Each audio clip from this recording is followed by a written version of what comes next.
I have pleasure because I am attached to my body, to my senses. I love them. Can I give up the hurt and keep the pleasure?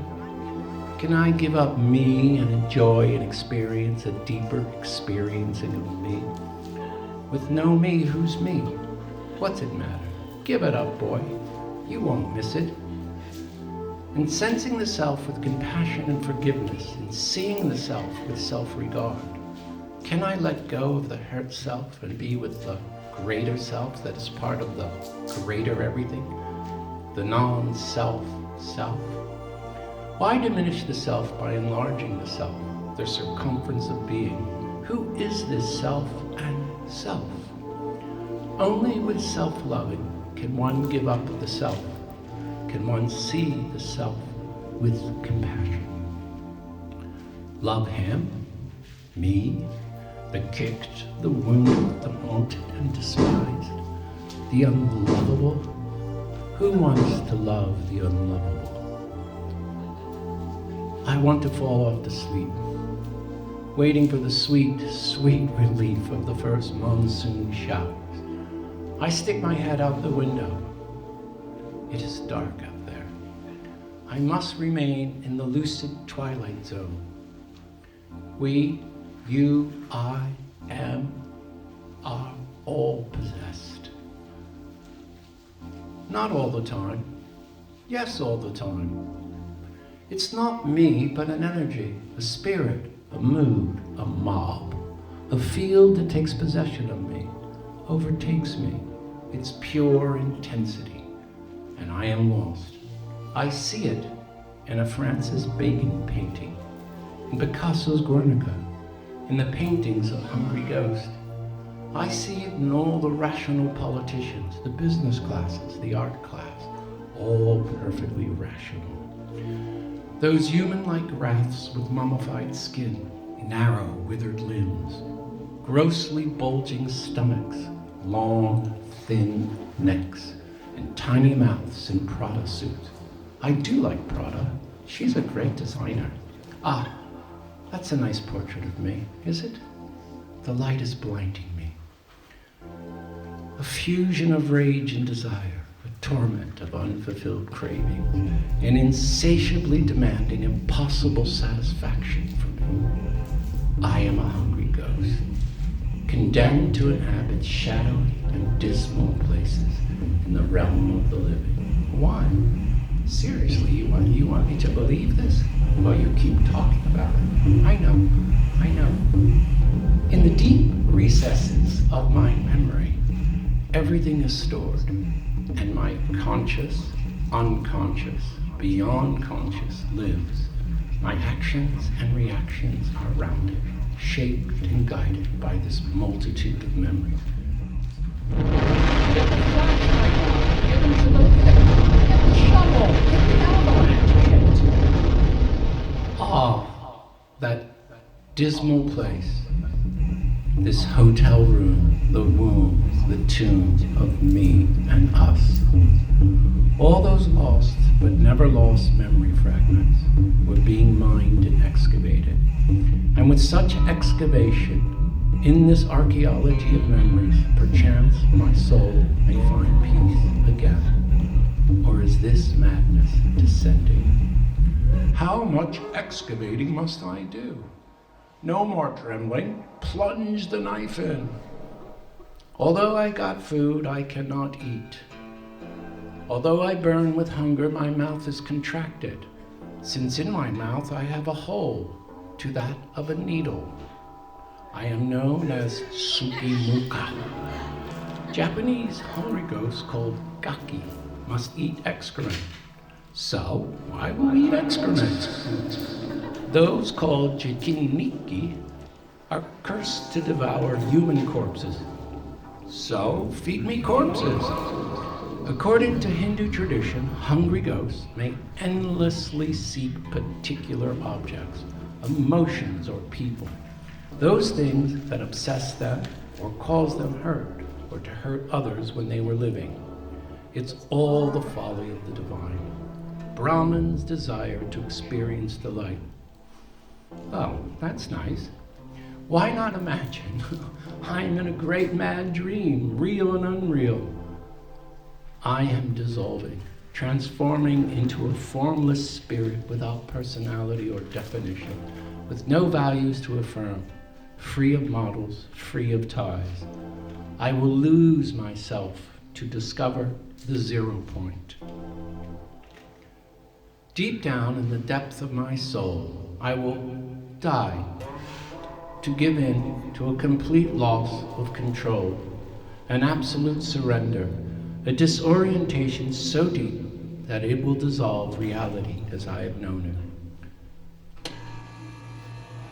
I notice now the room is cool, the air conditioning back on, the frenzied pressing of the elusive seen for a moment far away.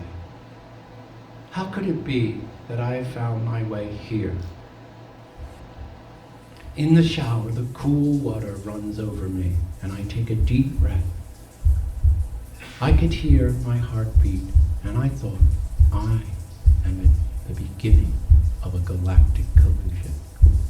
Here in this room, in the months ahead, it was as if I were in an alchemical crucible.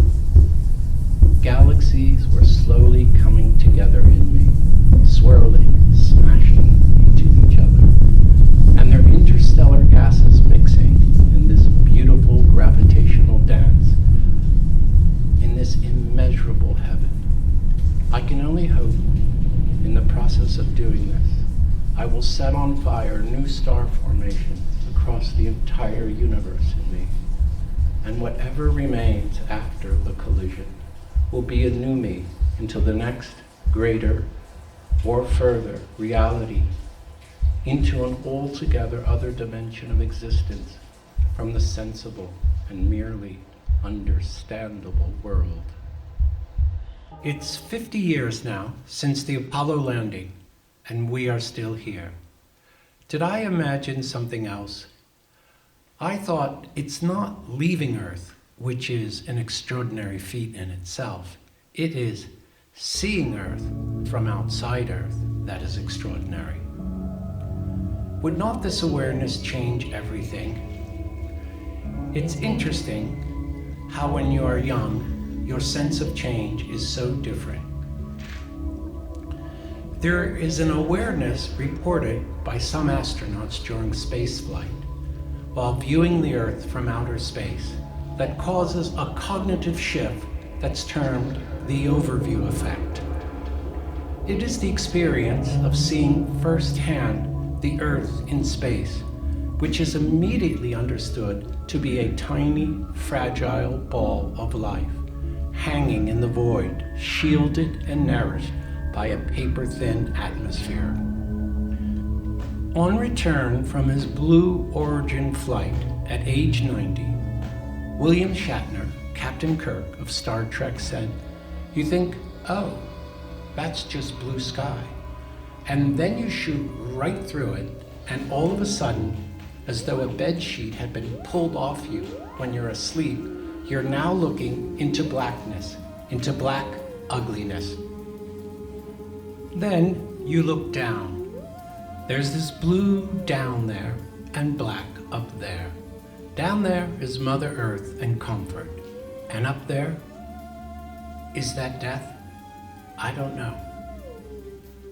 As I listened to an ending ascent, I wonder at some point if Eno felt he had written a requiem rather than a hymn. In the liner notes, Daniel Lenoir says the song evokes in us the deep yearn for things unspeakable. But what unspeakable was he speaking about? Why had Eno run the track backwards? Well, he said the song wasn't working. Why? To run it forward again to another destination. Could we do that? Bring back the future that was canceled? See the Earth and its fragility? It's tiny, it's shiny, it's beautiful, it's home and it's fragile, said another astronaut. I took off the headphones.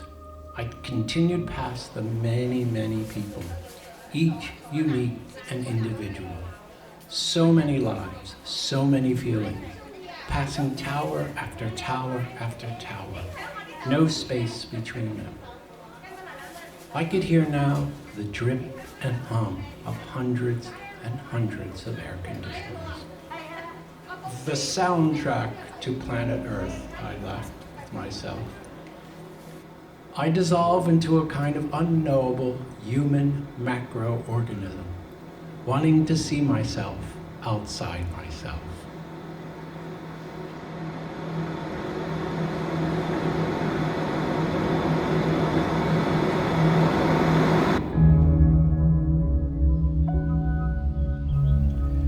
It is utterly dark, and I am walking toward the light in the rain, towards beauty. The rain is delicious, its own being. All this jostling about in my mind, in my heart. And there it was, the glistening light over the waters of Hong Kong Bay. It gave an undulating mirrored light that shimmered across the surface of the lapping water, looking beyond the rolling hills of Macau and further into the mainland where I was going. The gentle monsoon breeze came, and I wanted to float out into the sea, to immerse myself in the body of the ocean. Yes, its body. I wanted to caress its body, roll about it like the sound of wind, caressing all this atmosphere. I wanted to be one with hundreds of plants, one with the grass, the trees, the birds, the insects, everything. I exulted in the mere fact of existence, being a part of it, the drizzling rain, the shadows of the clouds rolling over the hill there. How could this sky know east from west, sunrise from sunset? What is here for a sun? What is a billion years but its adolescence? The sun rose out of the sea like a dragon, gigantic and golden red. It lifted up. Not a cloud was in the sky now, just radiance, frequencies and vibrations. Human cultures, human rules, forms and shapes, intense particularities, beautiful ones, strange ones, dark ones.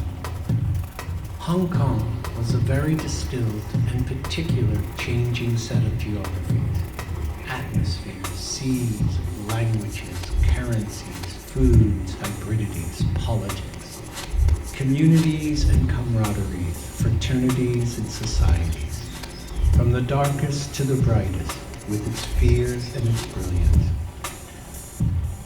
As for me, I will join the conspiracy of trees, the wind, the stars in the sky, a story that has no words, no discourse, but poetry.